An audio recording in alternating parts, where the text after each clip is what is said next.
What is going on, everyone? Thanks for tuning in to another episode of Forward Thinking Founders. I am very grateful to have your attention, at least for the next 15 minutes of this episode.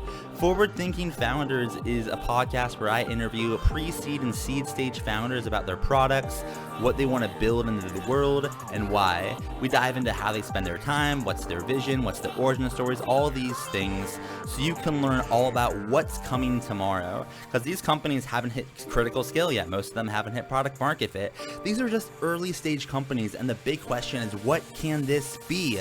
And in this podcast, we bring that out. So with that, I really hope you enjoy your time listening to today's episode. And I've already done 200 plus, so if you like this one, listen to some of the other ones, like with Imadi Kund, Austin Allred, Leah Culver. We have great interviews, so check it out, enjoy the repository, and for now, let's get into today's episode. Here we go. All right, how's it going, everyone? Welcome to another episode of Forward Thinking Founders, where we talk to founders about their companies, their visions for the future, and how the two collide.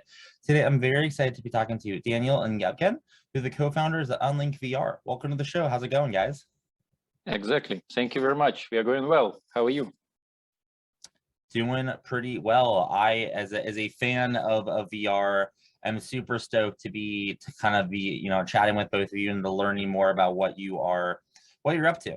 So I think for my first question, and either of you can take this, is what are you working on? What is UnlinkVR?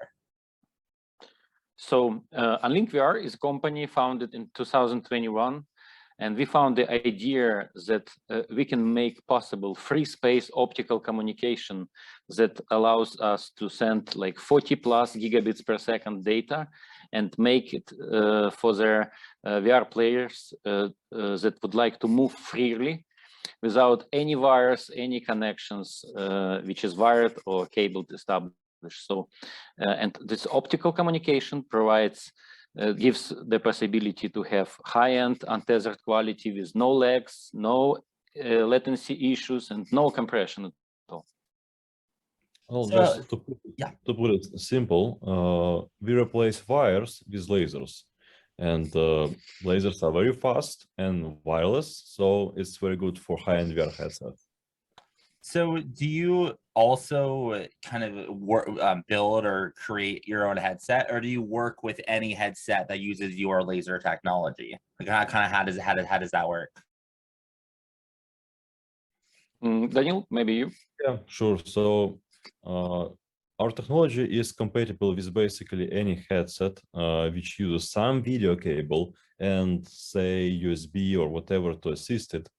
So we don't depend on the make of the headset, and we don't make our own headset. We provide the technology. One of the form in which we can implement it is some accessory which you can attach to any headset and just make it wireless. Say it can be some Valve Index or whatever. So it's simply like any VR headset which connect to computer with HDMI or DisplayPort currently.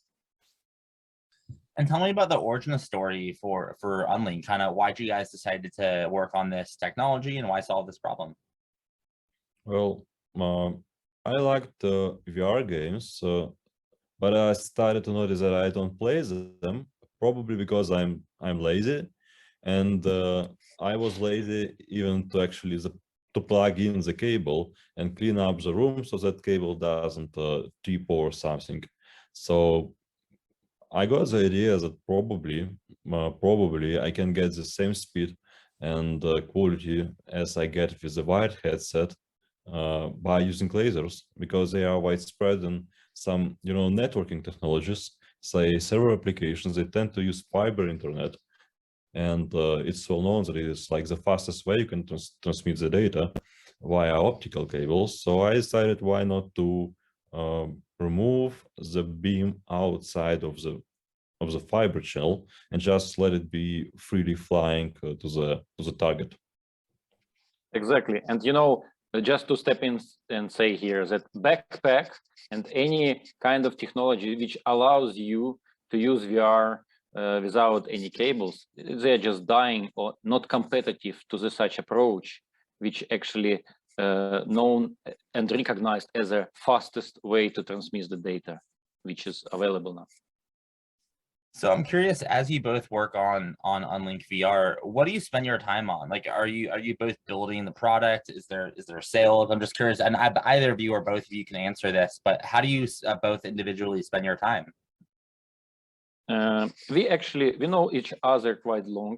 We used to work with to some American companies together with Daniil, and now we recognize that we can just make some beneficial to arrange work like this. So I'll cover everything which is in regards to marketing, customer experience, customer communication, any legal, everything like general management of the company. And Daniil just covers the management of technical part, as well as he's hands-on engineer. So he did a lot of stuff by himself.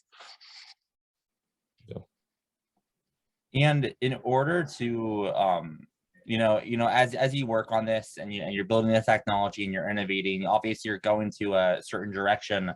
So I'm kind of curious, in 5, 10, 15 years, what does the world look like when UnlinkVR is a big company? Or in other words, what's the big vision here and what direction are you growing in?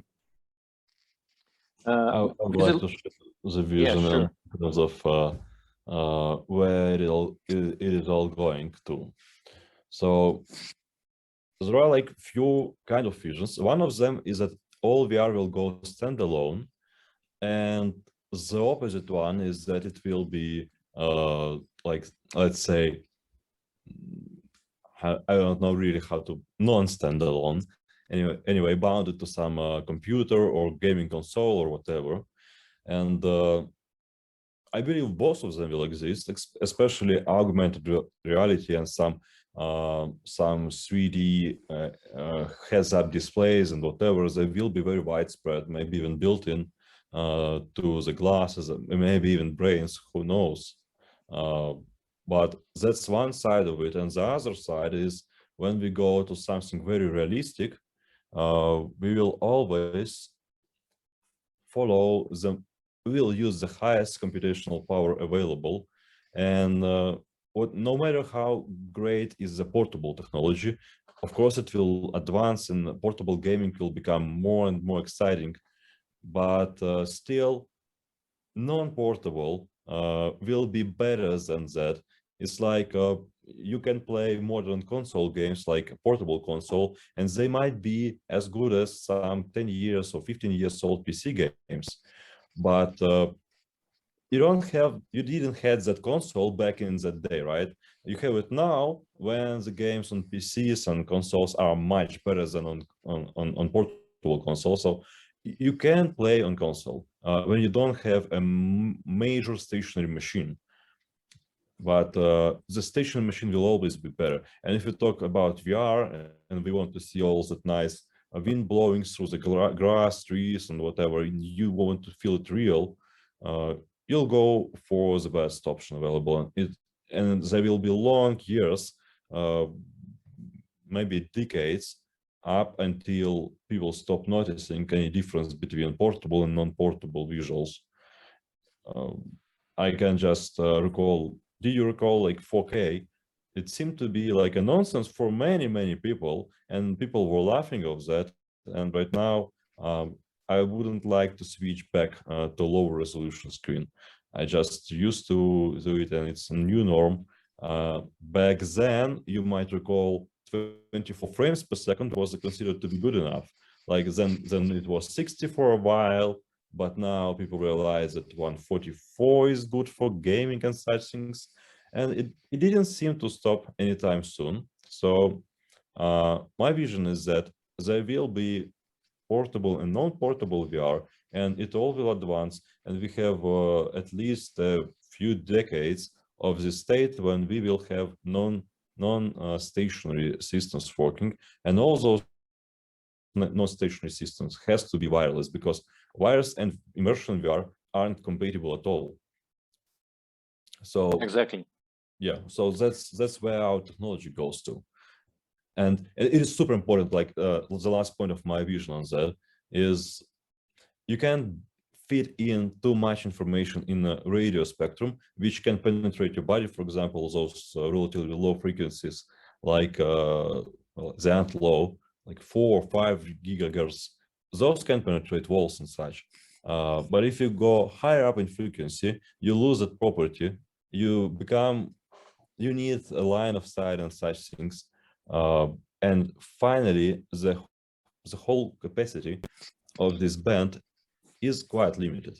While the optical band, the optical physical medium, has so much of that with our 40 gigabits per second, we don't even lose a fraction of a percent of the available medium capacity.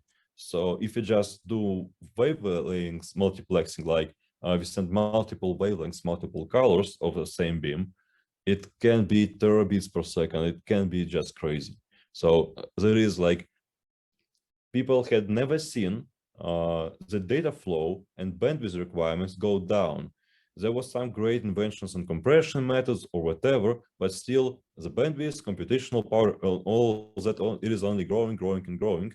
And we need to think forward on what do we do when we come to a problem that radio doesn't help us anymore, because people will expand in that, and optical communication is something which gives a solution.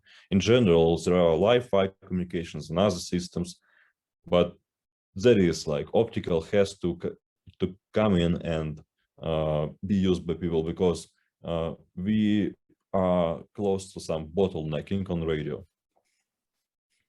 Exactly. And Daniil just mentioned that the gaming market, of course, it's a huge market for us right now, but you wouldn't imagine any advanced technology on some military training, EdTech with VR, metaverse, right, without the technology which allows us to give such a quality, which is really expected.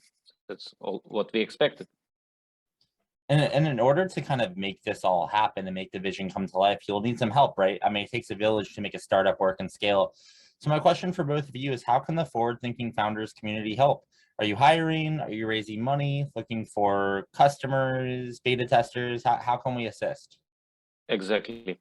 For now, we are looking for two things generally. So first one is investment to make our MVP for alpha program ready, which is around $1.5 million.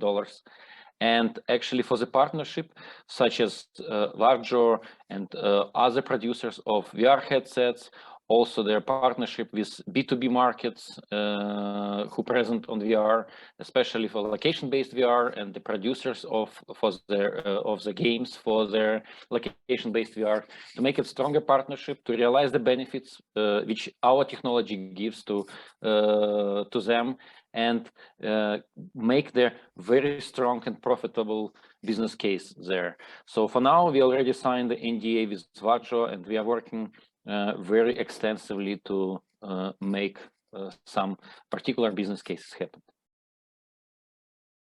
And if someone wanted to learn more about this, find you online, get in touch, how can someone kind of do that? Do you have a website, social media account, email address? How can someone get in touch? Sure, we have our website, which is very simple, single-page application actually.